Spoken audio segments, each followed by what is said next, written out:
Math is not that difficult. Hear me out. What you need is a step-by-step practice plan personalized to your needs.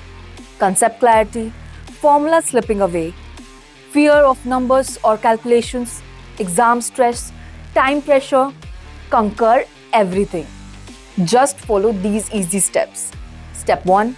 Break the syllabus into weekly chunks using your textbook or school blueprint. Group each chapter by difficulty. Step 2. Set daily goals. Just 1 hour daily beats long weekly sessions. Step 3.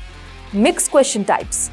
Start with concept-based questions, time speed tests, and end with revisiting mistakes and revision. Step 4. Track progress. Use a notebook to check off tasks, note weak areas, and celebrate small wins. Step 5. Keep buffer days. Use Sundays or a flexible weekday to catch up or relax. Make this planner your lifestyle and nothing will stand in your way. To know in detail, visit the blog in the caption below. Follow MTG for more such tips and insights.